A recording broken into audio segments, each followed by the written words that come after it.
Praise the lord. ప్రభు అయిన యేసుక్రీస్తు నామములో ప్రతి ఒక్కరికి నా హృదయపూర్వక వందనాలు. దయచేసి ఈ వీడియో పూర్తిగా చూడండి సహోదరులారా. ఇక్కడ ఈ ప్రజలు వీరి విశ్వాసం చాలా గొప్పది. పాము కరిచేదైనప్పటికీ దానిని దేవుడిగా ఆరాధిస్తున్నారు.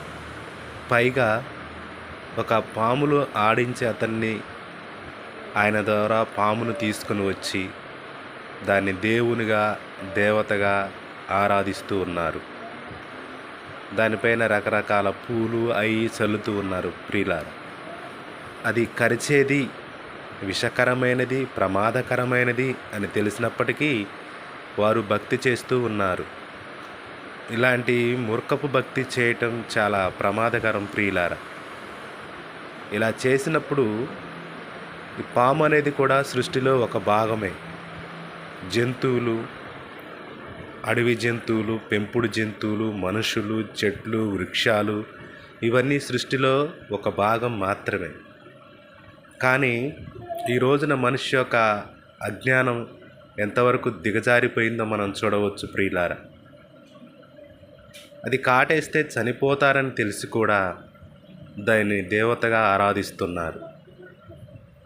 అయితే ఈ మానవులను చూసినప్పుడు దేవుడు ఎంతగానో దుఃఖిస్తూ ఉంటాడు ప్రియులారా. మనుషులను, చెట్లను, వృక్షాలను, జంతువులను, పాములను, సమస్త జీవరాశిని చేసిన సృష్టికర్త అయిన దేవుడు మనల్ని చూసి ఎంతో దుఃఖిస్తున్నాడు ప్రియులారా. అసలు నేనేంటి, నా స్థితి ఏంటి, నేను ఎక్కడి నుంచి వచ్చాను, నేను ఎలా పుట్టాను, తల్లి గర్భంలో నేను ఎలా రూపొందించబడ్డాను, ఇవన్నీ తెలుసుకోకుండా ప్రియులారా, సృష్టికర్త ఎవరు, సృష్టికర్త అయిన దేవుణ్ణి తెలుసుకోకుండా ప్రియులారా, ఇలా సృష్టిని, సృష్టమును, సృష్టిలోని జీవరాశులను, మనుష్యులను, చెట్లను, రాళ్లను, బండలను, రప్పలను పూజించటం ఇది చాలా పాపము ప్రియులారా. సృష్టిలో దేవుడు అన్నిటిని అదుపు చేయగల సామర్థ్యం ఒక మనిషికి మాత్రమే ఇచ్చిన్నాడు. ఒక మనిషి మాత్రమే ఎంత బలవంతమైన వాటినైనా, ఎంత ఎత్తైన వాటినైనా సాధు చేయగలడు, మాట్లాడగలడు, వివేచించగలడు, ఆలోచించగలడు. ఇటువంటి జ్ఞానం ఇచ్చింది ప్రియులారా ఇలాంటి సృష్టిని పూజించడానికి కాదండి. దయచేసి సృష్టికర్త అయిన దేవుణ్ణి తెలుసుకొనండి. బైబిల్లో ఒక వాక్యం సెలవిస్తున్నది. ఆది నిర్గమకాండము 17వ అధ్యాయము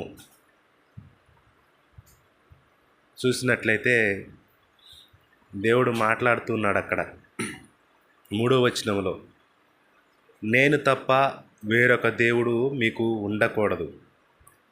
పైన ఆకాశమందే కానీ, ఆకాశము క్రింద భూమి ఎందే కానీ, భూమి క్రింద ఉండు నీళ్ళ ఎందే కానీ దేని స్వరూపమునైనను చేసుకొని దాన్ని దేవునిగా ఆరాధించి నా మహిమను దొంగిలించకూడదని దేవుని వాక్యం సెలవిస్తుంది ప్రియులారా. ఎంతో జ్ఞానం ఇచ్చి దేవుడు మనల్ని ఎంతో ప్రేమించి అన్నింటికంటే తన స్వరూపంలో దేవుడు మనల్ని చేసుకుంటే మనమేమో ఇలా చెట్లను, పాములను, వృక్షాలను, రాళ్లను, రప్పలను పూజించటం ఎంత అజ్ఞానం ప్రియులారా. ఒకసారి ఆలోచించండి. దేవుడు తన స్వరూపమందు నరుని చేస్తే ఆయన ఆలోచనలను, ఆయన స్వభావాన్ని, ఆయన ఉద్దేశాలను మనం గమనించకుండా ఇలా సృష్టిని ఆరాధించడం ఎంతవరకు సమంజసం మిత్రమా? ఒక్కసారి ఆలోచించుకో. నేడే రక్షణ దినం.